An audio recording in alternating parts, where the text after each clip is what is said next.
ఈరోజు వైఎస్ఆర్ కాంగ్రెస్ పార్టీ కార్యకర్తలు ఏదైతే నిన్న రాత్రి గంగవరం మండలం డ్రైవర్స్ కాలనీలో దాడి జరిగిందో వాళ్ళు ఆసుపత్రిలో ఉంటే పరామర్శించి ధైర్యం చెప్పి నేను ఒకటే తెలియజేస్తున్నా,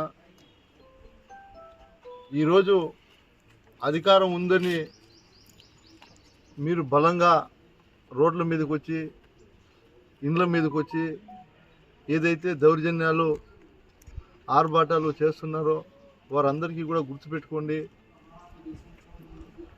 గడిచిన 5 సంవత్సరాలలాగా ఇంకో మా అధికారం వచ్చినప్పుడు అలా ఉండబోం. మేము కూడా ఎవరైతే మా కార్యకర్తని ఒక దెబ్బ కొట్టాడో దానికి అదనపుగా ఇంక 2 దెబ్బలు అంటే మొత్తం 3 దెబ్బలు పడతాయి. గుర్తుపెట్టుకోండి. అనవసరంగా కావాలని మీరే మీదకు తెచ్చుకుంటున్నారు. దానికి ఒత్తాసుగా ప్రోత్సహిస్తున్నటువంటి పోలీస్ శాఖ కూడా నేను ఒకటి కోరుకుంటున్నా. పోలీస్ శాఖ, మీ శాఖ కీలకంగా ప్రజలను కాపాడటానికే వ్యవస్థలో ఒక భాగం. అటువంటిది మీరే ప్రోత్సహించడం అనేది ఇది కరెక్ట్ కాదని నేను పోలీస్ వ్యవస్థకు, పోలీస్ అధికారులందరికీ కూడా తెలియజేస్తా ఉన్నా. ఇది మంచిది కాదు. దీన్ని ప్రోత్సహించడం వల్ల లా అండ్ ఆర్డర్ ఇష్యూస్ వస్తాయి. రేపు పొద్దున్నే ఈరోజు దెబ్బతిన్నోడు ఎవరు కూడా ఊరికే ఉండరు. ఓపికగా ఎదురు చూస్తూ ఉంటాడు. వాడికి అవకాశం వచ్చేంత వరకు ఎదురు చూస్తూ ఉంటాడు. పాము పగపట్టినట్లు పడతారు.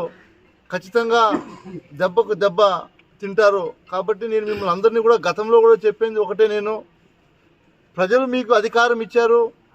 ప్రజలకు మీరు ఏదైనా మంచి చేయాలనుకుంటే చేసి చూపించండి.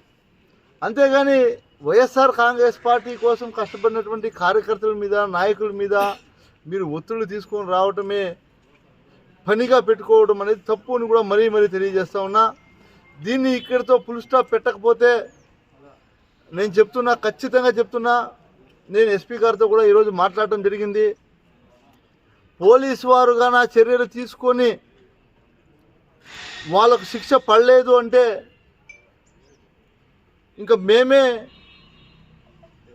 రోడ్లకు రావాల్సి వస్తుంది. అలాంటి పరిస్థితి తీసుకురావద్దు అని నేను పోలీస్ శాఖకు హెచ్చరిస్తూ ఉన్నాను కూడా నేను తెలియజేస్తూ ఉన్నా. ఎందుకంటే ఒక రౌడీ షీట్